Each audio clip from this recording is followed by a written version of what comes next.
Today, we're going to teach you everything you need to know so you don't feel confused and left behind when you start Wuthering Waves. This video will go over every major system in the game, from the stamina system all the way over to Gacha, as well as giving you tips and tricks to help you along your journey. As for why you should listen to me, well, hey, I'm Rhinne. I'm the current world record holder in Wuthering Waves for the fastest endgame clear. I've made 6 different accounts from scratch that have beaten the endgame free to play, and I've helped hundreds of players on their own accounts to help do the same. I think I have an above average idea of what I'm talking about, so let's help you do the same. There are a few extremely important systems Wuthering Waves has implemented recently that help out new players, so let's touch on those first. Once you arrive in the very first city, Jinzhou, and you touch the Resonance Beacon, you'll unlock the Early Access feature. If you use the Early Access feature to go to Rhinne, you'll unlock flight within 5 minutes or so of the quest. Because of recent changes to the game, you'll actually be able to use this flight within the 1.0 region. You also have the option of just playing 2.0 or 3.0 straight up from this point, so it's really up to you. It will break some of the immersion from the story, so if that's something you care about, it's something to keep in mind. That being said, I view 2.0 and 3.0 as higher quality regions than 1.0, so I think you'll probably have more fun there. Now, let's talk about many of the goodies implemented in the game. You're going to need to head to the Events tab, which is located either at the top of your screen with the party icon, or if you go to your menu by pressing Escape, it's right at the top middle of that. The very first one you'll see is a new player event called Herald of New Tides. This event will give you access to characters temporarily that you can use during your playthrough of Wuthering Waves. These trial characters only last for 30 days, so keep that in mind. They are, however, better than the base characters you have access to currently on the account, so I'd recommend using them. Union levels are your account level in Wuthering Waves. You can level this up either from doing open world exploration, story quests, or spending your stamina. As you increase your Union level, you'll get access to more features in the game. In the case of Herald of New Tides, as you increase your SOL3 phase, which is directly tied to your Union level, you'll gradually unlock more characters. The numbers you see above their head are the SOL3 phase in which you unlock them. You gain one SOL3 phase every 10 levels. From these trial characters, the teams I would recommend personally are Camellia Sunhua Shorekeeper, Jinshi Inland Shorekeeper, or Jinshi Chungli Shorekeeper. We'll talk about team building more later though. Next, let's talk about Gift of Thawing Frost. This gives new players some rewards. Most importantly, you get Sunhua on day 5. She's one of the best 4-star characters in the game, so it's pretty important you pick this up. Back in the Events tab, Awakening Journey gives you extra rewards every 10 Union levels starting at Union level 5. The most important one here you need to know is that at Union level 45, the game gives you a free 5-star standard banner weapon. The best weapons you can get from this box are either going to be Emerald of Genesis or Static Mist, and which one you want to aim for is going to be dependent on which characters you end up pulling on your account. Upon hitting Union level 5, you unlock the Solaris New Voyage event. This event gives a ton of rewards for new players and can act as guidance if you ever feel lost in Wuthering Waves. The missions inside of here basically tell you what you should be doing to progress your account as a new player. The most important reward from this is the 5-star standard banner character selector. The selector allows you to either pick Verena, Encore, Calcharo, Lingyang, or Zhenshin. Straight up, Rhinne is just the best option here, no questions asked. We have very few healer characters in the game, and one is general usage and good as Verena, especially that's free. That's huge points for the Flower Lady. While it's extremely recommended that you pick up Verena here, the second best option to go for is Encore. She's okay for a standard banner DPS, and she is able to keep up with some of the worst limited DPSs. As for the rest, unless you're a huge fan of them, don't bother. There's one more important feature new players have access to, and that's the new Voyage Resonator Convene. It's a special banner new players get that allows them to select any of the 1.0 5-star limited characters and be able to pull for them. There's also one that allows you to pull for the 1.0 limited weapons as well. I would not recommend pulling on the weapon banner whatsoever. If you watch other new player guides outside of this one, many of them are going to recommend you String Master. This is where I use my authority as a world record holder to tell you that's just straight outdated information. I'd highly recommend not pulling for String Master here. As far as the character banner goes, at the time of writing this guide, Shorekeeper is still the best value character in the game. There's just no character in the game that's as universally strong as her, especially given how few characters we have in the healer role. As for the other options, technically every character can still clear endgame, but it's a gacha game, power creep exists, and those are all 1.0 characters. We're on version 3.0 at this point. I just wouldn't advise it. One of the most important aspects of any gacha game is the stamina system. which in Wuthering Waves are referred to as wave plates. You regenerate 1 wave plate every 6 minutes, which means you get 240 in a day. 240 is also conveniently the max amount of wave plates you can hold before they start getting stored. The stored wave plates have half the efficiency of normal wave plates, and you can store 480 of those at once. Spending your wave plates is extremely important. Not only is it the main source of you leveling your account, it is also the main source of you acquiring materials that will make your character stronger. There are many materials you can spend your wave plates on, but let's go over which ones are actually worth farming. You can easily find what resources you can spend your wave plates on in the second tab of the guidebook. Once again, you can press escape to get to the menu to get to the guidebook, or you can just go to the top of the screen where there's a giant book icon. First, let's talk simulation challenges. These give shell credits, resonance potions, or energy cores. Shell credits are the in-game currency used for basically every system in the game. Leveling a character, leveling up your skills, enhancing echoes. If you're doing something in the game, it probably costs shell credits. Resonance potions are EXP materials used to level up your characters, and energy cores are the same exact thing except for weapons. In the early game especially, I would not recommend farming these whatsoever. There's a huge abundance of these from quests, or open world exploration, or regional shops, or even doing events. As long as you're actively doing something inside of the game, you should have more than enough of these resources in the early game, so don't farm them. Next up, boss challenges. These give character ascension materials, which are used to increase the level cap of your resonators. Not only does increasing your level increase your base stats and your damage to other mobs, you also have to level up your characters so you can increase your skill levels even higher. Your skill levels are capped based on your character's levels as well. So if you keep them low level, your skills are just going to do less damage at a baseline. If your character levels are capped, this is the most efficient place to spend your wave plates on. You can easily check which boss a specific character needs by going to the characters tab and pressing ascend. If you click on the material, it'll tell you which boss drops it, and if you click on their name, it'll show you the location to teleport to. The same is true for other ascension materials, so that's pretty nice. You know what else is pretty nice? Subscribing to the channel if you're enjoying the video. In the early game, you can keep your sub DPS and healer characters slightly lower level than your main DPS if you want to save some resources. Weapon and ascension materials both share a single resource in the forgery tab. These are important and definitely worth farming, but there is an extreme abundance of these from not only open world exploration and regional shops, but also events. Unlike shell credits and EXP materials though, you're gonna have to farm a good amount of these, so your wave plates won't be wasted here. This is the part where I point out the number 2 mistake I see anytime I do an account review, and that is not leveling up your skills. There are so many players that neglect their skills for no reason.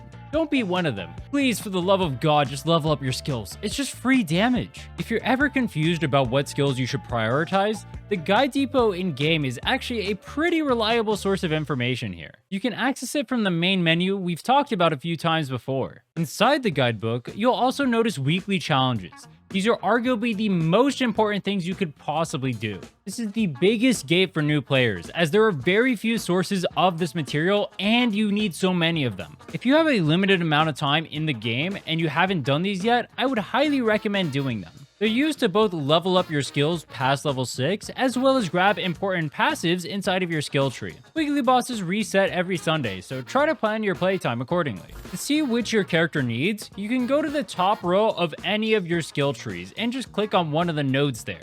Much like the boss ascension materials from earlier, pressing on it will show you the location of where the boss is. There's one more place to spend your wave plates, and arguably, it's the place you're going to spend most of them. Those are tacit fields, and they give the EXP required to level up your gear in the game. Echoes. With that said, echoes are a pretty deep system, so let's go ahead and hop into that next. As you kill open world bosses and mobs, you'll notice that occasionally, yellow silhouettes will drop from them. These are echoes, aka your character's gear inside of Wuthering Waves. If you want a full explanation of the gearing system, you can check out my in-depth echo guide, which I'll link down in the comments below. With that said, let's get you started with the basics. Each echo has an associated cost with them. 4 for boss monsters, 3 for elite monsters, and 1 for the little dinky dudes. The total cost you can have equipped on a character at a singular time is tied to your databank level, up to a cap of 12. Usually, this means you equip your characters with 1 4-cost echo, 2 3-cost echoes, and 2 1-cost echoes, also known as 4-3-3-1-1. There's another meta, slightly used setup called 4-4-1-1-1, which has 2 of the 4-cost boss monsters, and 3 of the 1-cost little dinky dude. You'll see these acronyms from time to time by the community, so they're pretty good to know. Let's circle back to the data bank. If you press escape, there's a tab called Data Bank. As you acquire more and higher level echoes, your data bank level will increase. As you increase your data bank level, not only will you get more rewards such as Astrite, the higher levels will also increase your chance of getting higher rarity echoes. Starting at data bank level 16, you'll be able to get the highest rarity of echo, though it'll only be a chance. Once you hit data bank level 20, that chance is 100% anytime an echo drops. Keep in mind, your data bank level cap is tied to your union levels. The only one you need to remember is that at union level 40, you unlock data bank level 20. Since data bank level 20 guarantees the highest rank of echo, hitting UL 40 and data bank level 20 is your main goal in the early game.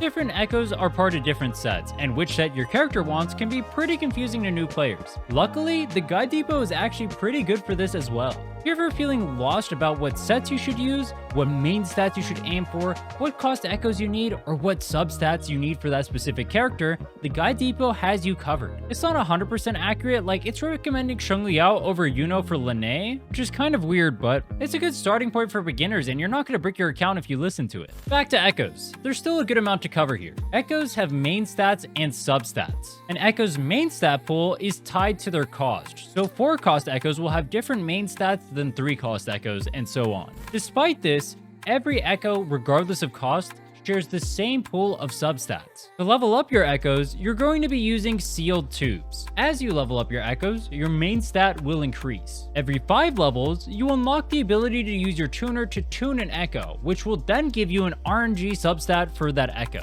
As for why there are 2 different currencies for the system, personally, I just think it's to confuse new players. Not only is the substat that you gain complete RNG, but there's also RNG associated to the value of that substat as well. 2 different pieces can both hit crit rate, for example, but one will have 6.3% crit rate and the other will have 10.5. Yeah, have fun with that one. Well, the substats you want will vary from character to character, and once again, you can check out the Guide Depot if you need help with that. Crit rate, crit damage, and energy regen, depending on the character, are by far the most important substats to aim for. Oh, I should also point out you cannot hit the same substat twice on a piece. But if you have a main stat that is something like crit rate, you can also hit crit rate as a substat. Remember earlier when I said that the number 2 mistake I see on every account is not leveling your skills? Well, the number 1 mistake I see on every single account I ever play on is always enhancing your echoes improperly. So I'm going to go ahead and give you some examples on how to do that. As I mentioned earlier, most characters are aiming for either crit rate or crit damage. Now, when actually enhancing,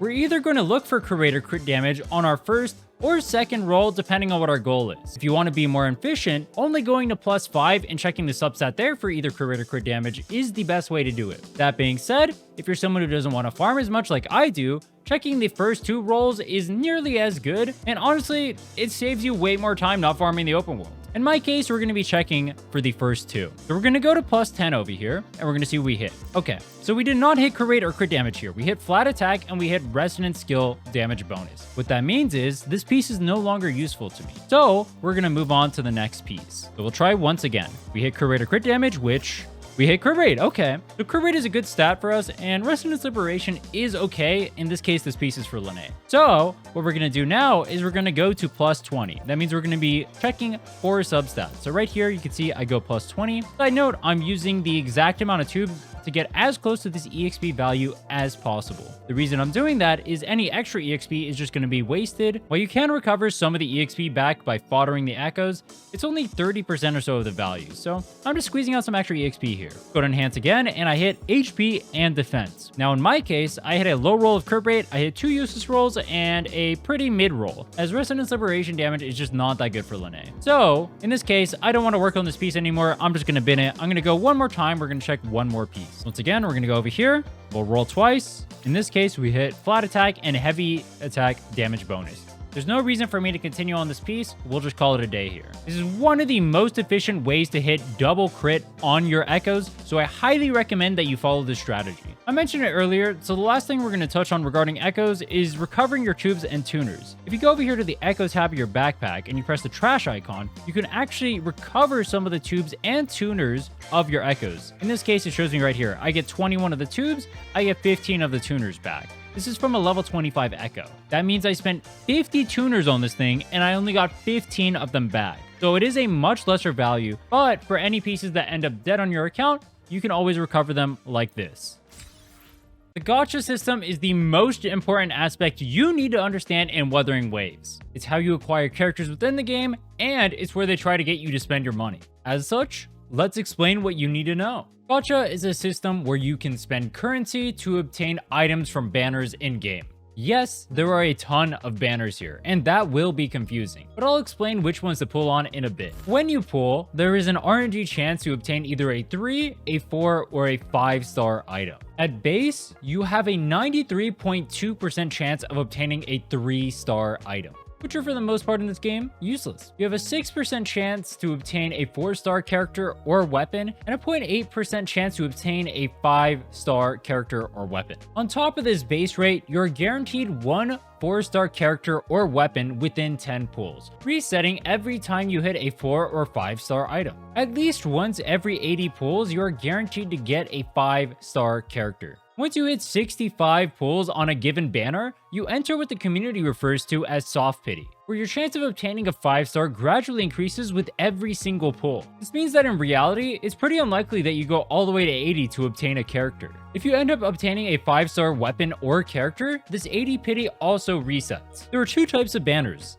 standard and limited. The standard banners are banners that include the base characters or weapons in the game. These rarely change, and in general, they're less impactful to pull on than the limited banners. Limited banners are banners that rotate roughly once every 3 weeks, and they're centered around a specific character. The limited character for that patch and their signature weapon are put on 2 separate banners, and they both have different systems. On the limited character banner, you have 3 rate-up 4-star characters. The weapon banners have the same thing, just for weapons. Anytime you obtain a 4-star character or weapon on one of these banners, it has a 50% chance of being one of the 3 rate-up items. If you lose that 50-50, then the next 4-star you obtain on that banner has a guarantee to be one of the 3 rate-up 4-star items. This is the most important aspect of the gacha system, so listen up. On limited character banners, the first 5-star that you pull only has a 50% chance of being the rate-up character. If you end up failing, you'll get one of the standard banner characters instead. So Genshin, Calcharo,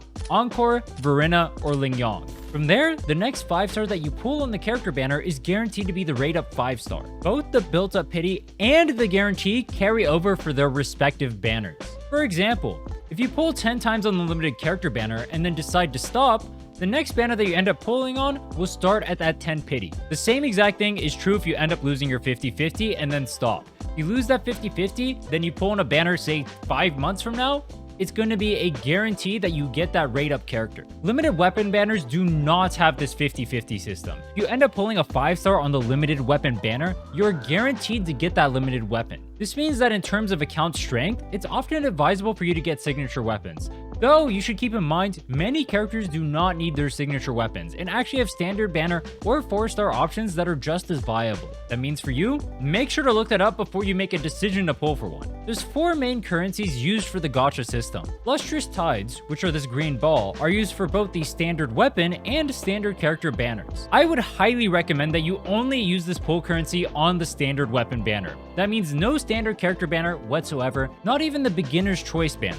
Trust me when I say that standard weapons are way more useful than any of the standard characters on your account. If we're being real, you're gonna get one of those every time you lose a 50-50 anyway. While which weapon you want to aim for will depend obviously on your account and who you want to pull in the future, generally Emerald of Genesis and Static Mist are the 2 most recommended, as they're insanely versatile and viable on much of the cast. Radiant Tides are used for limited character banners, and Forging Tides are used for limited weapon banners. Not much to say there. The last and most important resource, Astrite, can actually be used for any of these currencies. I know what you guys are thinking. Please don't break your accounts by turning these into Lustrous Tides. If you want to see someone doing that, you can check out me trying to 100% the map in 24 hours. I already went through that, and I ended up pulling an S1 Lingyong doing it. I wouldn't advise it. As you pull, you'll obtain 2 types of currencies: Afterglow Corals and Oscillated Corals. Afterglow Corals are obtained anytime you pull 4 or 5-star items, and Oscillated Corals are obtained just anytime that you pull. With the Afterglow Corals here, there's a few options you have in the shop, but if we're being honest, there's only really 2.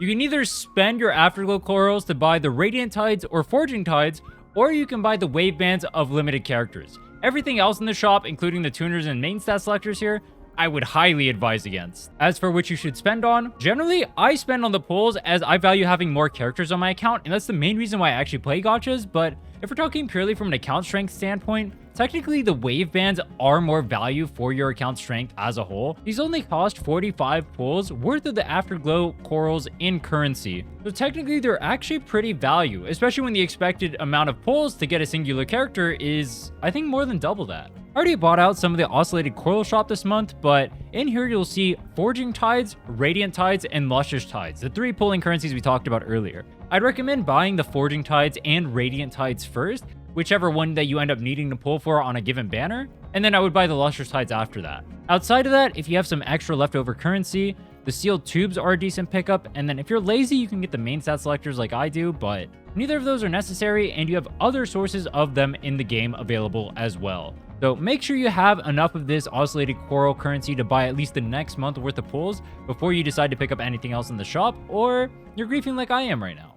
I'm going to tie team building and combat into the same section, as they both play off with each other. Let's talk team compositions first. At the moment, there's only 4 real positions for characters in the game. Main DPS characters, which obviously do most of the damage of the team comp. Then you have dual DPS characters. Characters who want to pair with other DPS characters and have both of them do damage at the same time. Sub DPS characters are characters who do a decent amount of damage, but are mostly there to end up buffing the main DPS characters. And then healers are just characters that end up healing your teammates and giving you general buffs from sets like Rejuvenating Glow. The most standard and easiest team composition for you to play is main DPS, sub DPS, healer. They actually give you this type of team composition at the start of the game. It's Spectre Rover, Yang, and then Baisha, the very stock team they give you. Though, with the Herald of New Tides event, you actually have access to these types of team comps as well. For example, they give you Jinshi, Inland, Shorekeeper as a comp. Jinshi there is the main DPS, Inland is the sub DPS, and the Shorekeeper is your healer. Those 2 characters, Inland and Shorekeeper, are there to buff up Jinshi's damage so she can drop big nukes on the enemy and have her dragons vomit light on them. From that event though, I'd probably recommend using the Camellia, then the Sunhua you get for free from the 5-day event, and then Shorekeeper. It's a more traditional team comp and follows a much more natural 1-2-3 rotation. As for the combat itself, it all starts with this small circle right here, the Concerto bar. Most actions you do in combat, dodging, using your skill or ultimate, basic attacks, and forte, they'll all build up your Concerto bar. Once it's full, you'll see the entire bar filled up, you'll hear a little noise, and you'll see all the character portraits light up. That means that when you swap to another character, your current character will use their outro skill, and then the incoming character that you're swapping into will use their intro skill. This is the most important system in the combat. Sub DPS characters such as Sunhua or healing characters such as Rhinne often have damage amplification tied to their outro skills. In Sunhua's case, it gives the incoming Resonator 38% basic attack damage for 14 seconds, canceling if you end up swapping out of them. That's a lot of damage. How to properly build up this Concerto bar is most of the depth inside of Wuthering Waves, though it's something that you're going to learn gradually over time. But there's an easy way to simplify combat for you. Basically, if this bar is full and other character portraits end up glowing, it's probably time to swap out of your current character. Your characters will need energy to cast their ultimates as well. Different characters require different amounts of energy to cast their ultimates. That's why earlier, during the Echo section, we mentioned energy regen as a potentially important stat for you to focus on. Energy for ultimates are generated as you're in combat, and can even be generated when you're not on the field. The energy for these ultimates come from sources such as Echo Cast or using your skills and forte meter. I'd recommend looking up what your specific character needs in terms of energy regen requirements to perform the rotation, as it'll make the combat for the game feel much smoother. As for a general rule though, generally DPS want between 10 and 20% energy regen, sub DPSs want around like 15 to 30, and then healers in the current state of the game want 120 or higher. Keep in mind that the stat sheet gives you a base of 100, so for healers in that case, you'd actually need 220. Hopefully, you now understand the basics of Wuthering Waves, and you're ready to start your journey. If you want to check out me using these tips in action, you can check out how I got the world record and beat Wuthering Waves in just 7 days right here, or you can check out me trying 100% the map in 24 hours right here. Take care.